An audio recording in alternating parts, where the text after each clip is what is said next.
Hello physics students. Today we're going to be talking about series and parallel circuits. But before we do that, I first want to remind you about some basic things about circuits. The first is about voltage sources.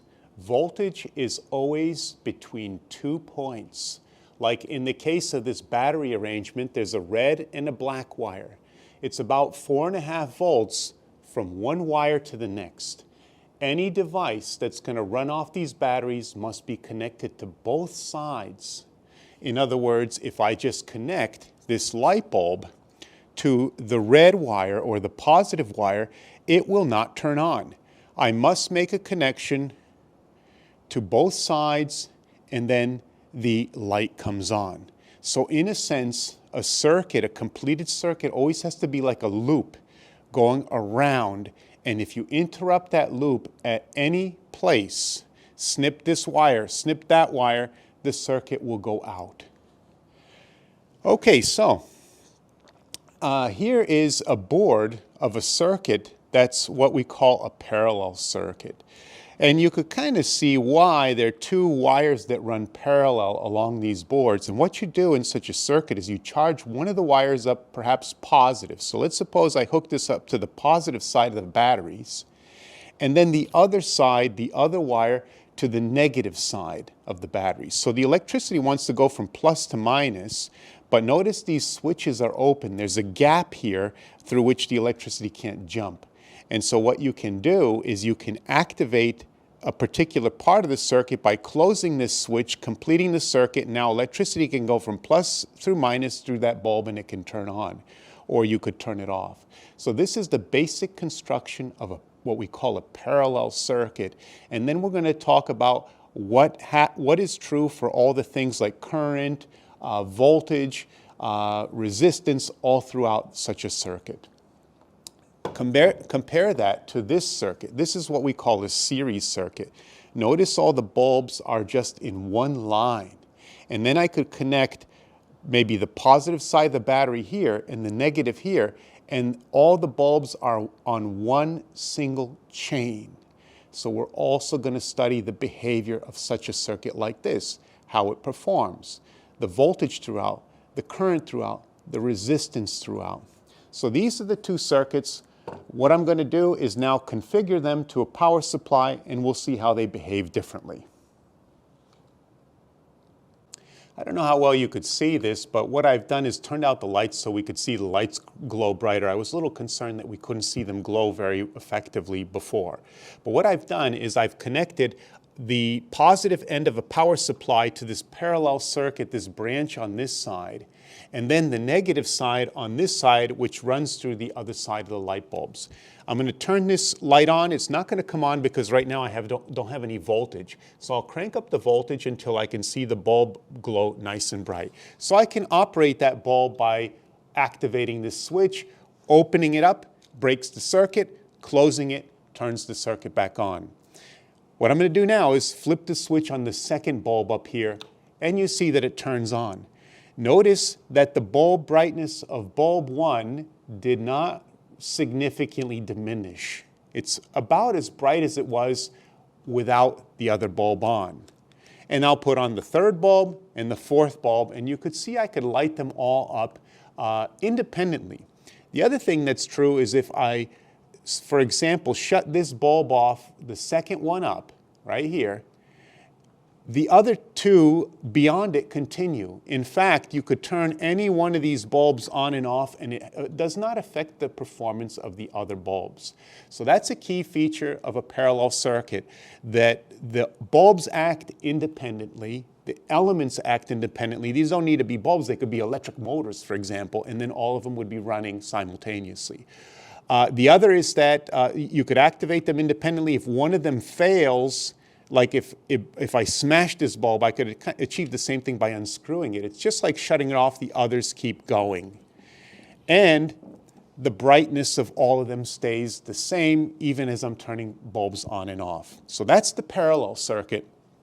What I'm going to do now is move the wires over to the series circuit. Set the parallel aside.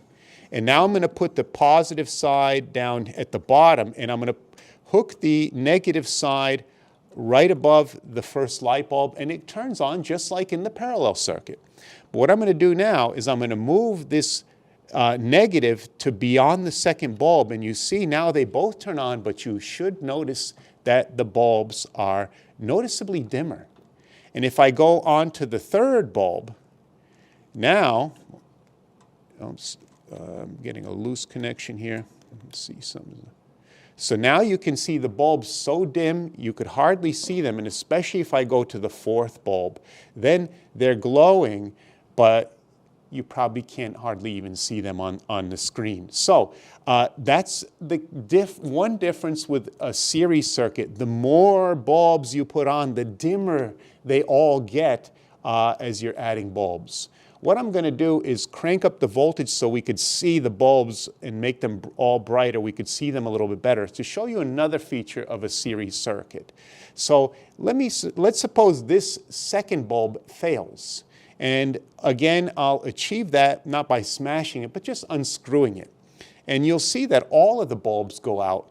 And this might be a little surprising because people might say that, well, wait a minute, this bulb here, this first one, it gets the positive, and then I'm interrupting the electricity after this bulb. Shouldn't this one stay on and maybe these two up here shut off? Again, remember, an electric circuit must be a complete loop all throughout. If you interrupt a loop anywhere, any particular loop, the entire loop shuts off. So when I do this, I've interrupted the loop for the first, third, and fourth, as well as this second one when I unscrew the bulb. So that is, again, a series circuit. Two differences that we saw here. So what I'm going to do is reconfigure the camera now so we could study these more mathematically and summarize these concepts with some actual analysis. Let's begin with the parallel circuit. So here's a schematic representation of the parallel circuit. There are many ways to draw it. This is one of the most basic ways. So I've got these three resistors, and notice how all three ends are connected here, all three ends are connected here through wires, and then one wire comes out of the positive end of the battery, connects to this side of all three resistors, and one out of the negative side connects over here, and that makes a parallel circuit. A little note, if one fails, the rest stay on. I guess I could have put another note that as you add more resistors, the others stay or if they're light bulbs, they stay just as bright, so the current of any one is independent of all the others. So what's true in these circuits in terms of voltage, current, and resistance? First, voltage. Again, voltage is two sides of a battery. This is 4.5 volts from here to here. Not here, not there, but from one side to the other.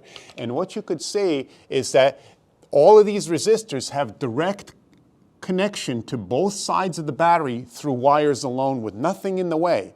So this resistor, for instance, gets one side of this maybe 9-volt battery and the other side of the 9-volt battery without anything in the way, so it gets 9 volts.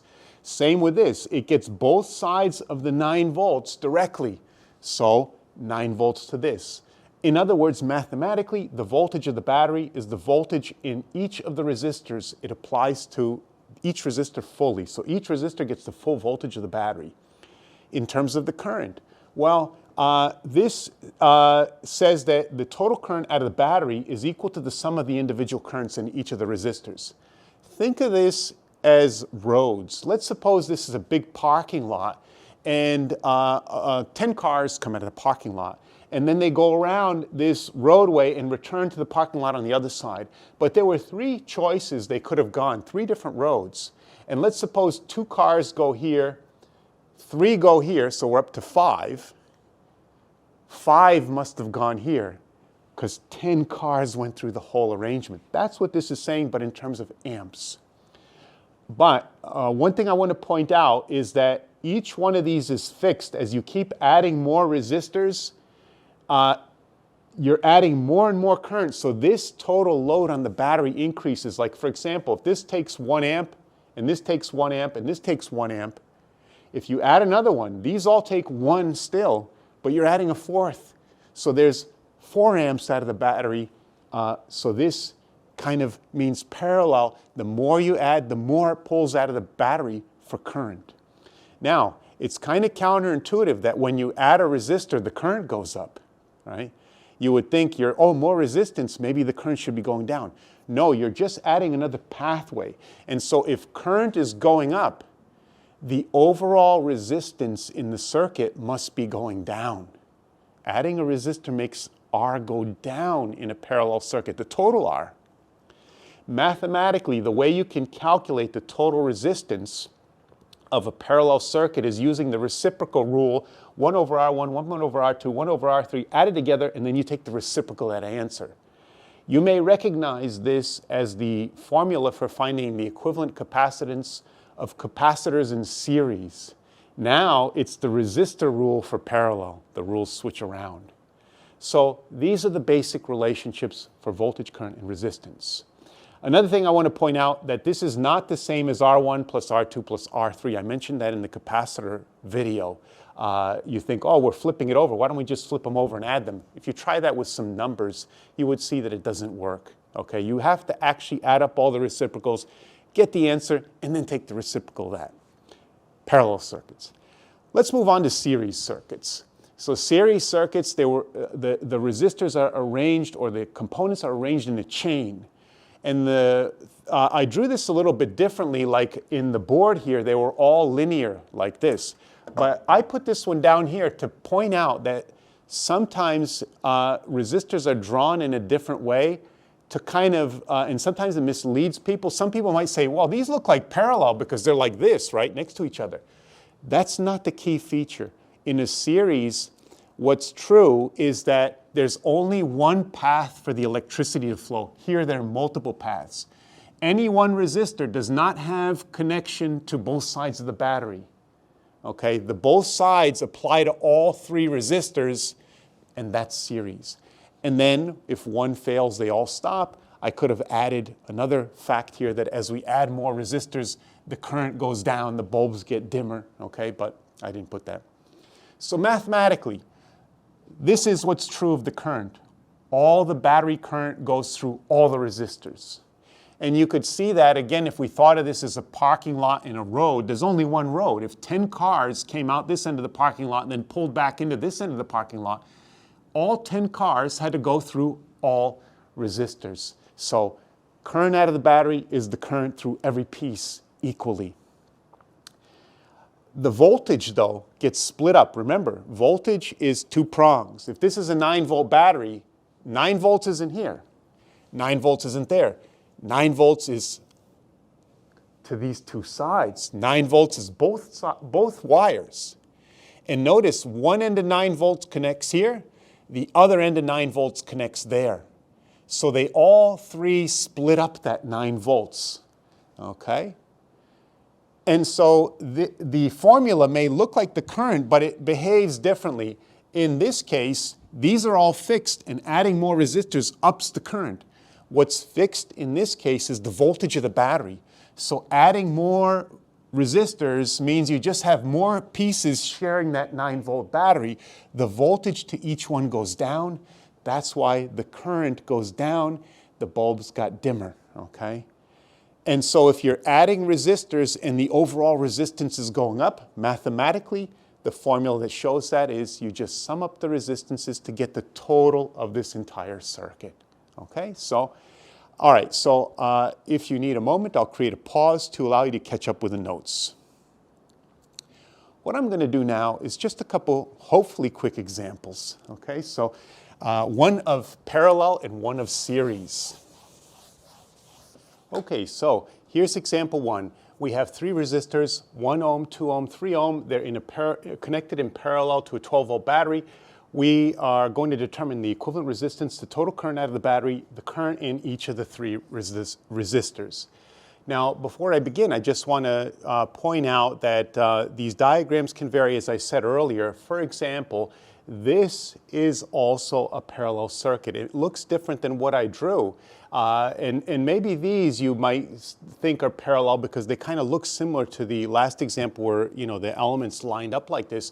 But this one is also in parallel. It's not a geometric thing. you have to think about how the wires work, how the electricity works. And what you could see here is when the current comes out of the battery, what it does is it divides to the 3 resistors through these various, we call them wire junctions or wire connections. And then after they all come together and go back to the battery. So that's one way to think about it. The other way to think about it to realize they're in parallel is that the front ends of the resistors are all connected to one side of the voltage with wires only, nothing in the way. And the back side of the resistors are all connected with wires only to the other side of the 12-volt battery. That makes it parallel because we have full voltage to each component. All right, so just a little aside. So the equivalent resistance, here's the formula in parallel, the reciprocal rule. I plug in all the numbers, the 1 ohm, 2 ohm, 3 ohm.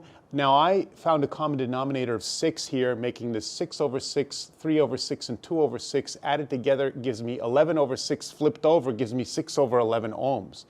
But you don't have to find a common denominator. You could just put parentheses on your calculator and add those fractions and put to the -1 power, and it'll give you 0.54 ohms. Okay, so there is the equivalent resistance. Notice another little side point.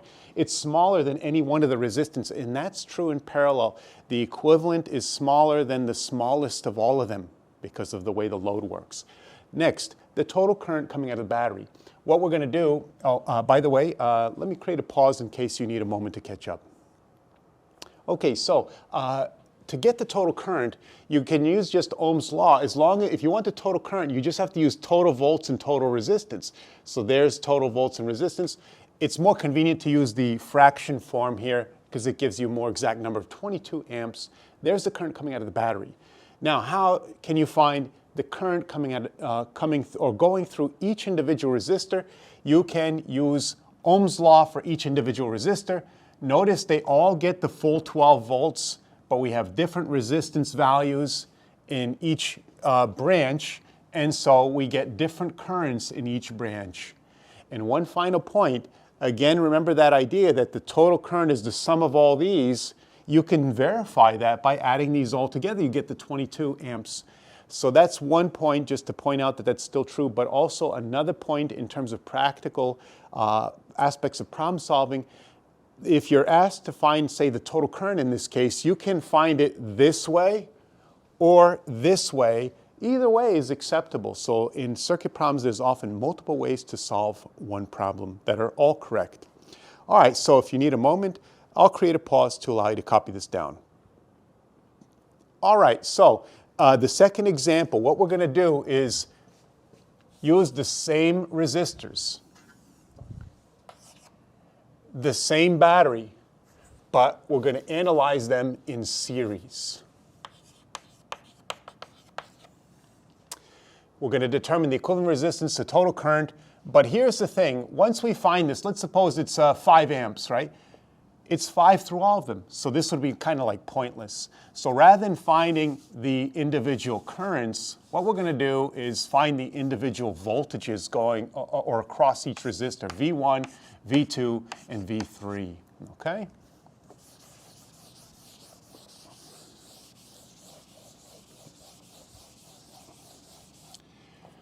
All right, and again, let me show you a different way to draw series just to, again, make sure that you understand that it's more about the way it functions. Again, as I said, this might look like parallel.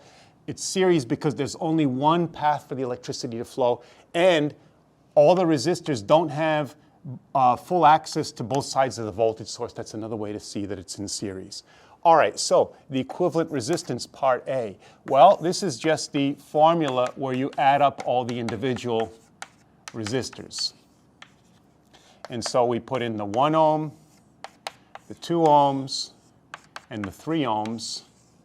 Add those together on a calculator, and we get 6 ohms is the total resistance in the circuit compared to the other one, which I erased, was 0.54, right? So more resistance in series. All right, the next thing, the total current. Well, as before, we can find, well, maybe I'll go up here just to spread it out more. Don't want to scrunch too much. The next thing is, missed the spot. So I can find the total current as long as I use total volts and total resistance. The total volts is 12 volts. The total resistance I just determined was 6.0 ohms. And so the total current in the arrangement is now 2.0 amps. Same resistors, only 2. When they were in parallel, 22, way more, over 10 times as much current in parallel for these particular resistors. All right, next part. The voltage in each of the individual resistors, well, you can use Ohm's law. Now, if you solve this for V, you just lump IR together. So we could start with V equals IR. As long as I use the current in 1 and the resistance of 1. The current in resistor 1 is 2 amps. How do I know that? It's a series circuit. If 2 amps comes out of the battery, it must go through all the resistors. There's no branch for it to leak off or more to come in. There's only one loop. They all have 2 amps going through them, what comes out of the battery. And then we have, 1 ohm. And so, I don't know how much room I'll have. I'll do this. V1 equals 2.0 volts. All right. And then I just repeat for the other resistors. V2 equals I2 R2. In other words, 2 amps. Again, right? They all get 2 amps, right? So I'm using 2 amps, but this time it's 2 ohms that the 2 amps is running through for the second resistor. So that gives me 4 volts.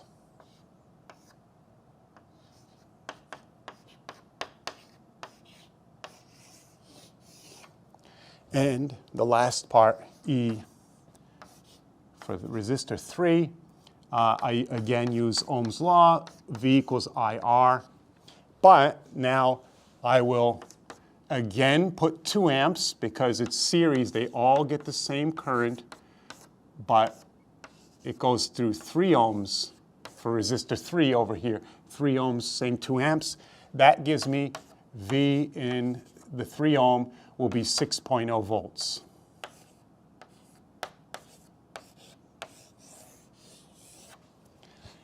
Again, note in a series, 12 volts, they split up that 12, the resistors. In this case, 2, 4, and 6. Maybe in some cases they split it equally, 4, 4, and 4 for 12. But in this case, they did not split it equally. And so I just want to call your attention to this expression that the total voltage is the sum of the individual voltages, which equals 12 volts, the battery. They split up that 12 in this particular fashion. So if you need a moment, I'll create a pause and allow you to copy this down. One final point I want to make is about power. Obviously, the parallel is going to use way more power. But sometimes they want to know which resistor consumes the most power in a particular arrangement. So in parallel, we didn't calculate it, but which of these would consume the most power in parallel? Well, there's, in the last video, we learned 3 formulas for power. P equals IV, P equals I squared R, P equals V squared over R. So the formula that, for example, if we use IV, it doesn't have R in it. If we use I squared R, well, now we have 2 things, which has more I and which has more R. So what we do is when we're asked such a question, which consumes the most power in a circuit, we want to pick a formula where one of the things in it is constant, and then the other variable is the one we're questioning, which resistor consumes the most power. They all get the same voltage, and from this you could see that the one with the smallest resistance gets the most power when the resistors are all connected in parallel. If we ask the same question, well, when you put these in series, which one gets the most power? In parallel, this will get the most power. But what about in series? So again, what you want to do out of the 3 power formulas is find one that has R in it and find the other variable that's constant for all the resistors. The formula that allows us to reason this out most easily is this one. Again, they all get the same I, so that shows that the resistor that's the biggest R gets the most power. So smallest R, no, here, largest R gets the most power. Now keep in mind, this is going to be way more power in parallel across the board for all the resistors. But it just so happens that when you put them in series, there's a minuscule power coming out of the battery, and the one with the highest R consumes the most of that minuscule power coming out of the battery. All right, so that's series and parallel circuits. Again, just a reminder, parallel, you have the voltage source, both sides like this, and then you could connect these independently. So they run independently. If one fails, it doesn't affect the others. And also, they all get the full voltage. This is one side of the 12-volt battery. Here's the other. So they all get that full voltage in parallel.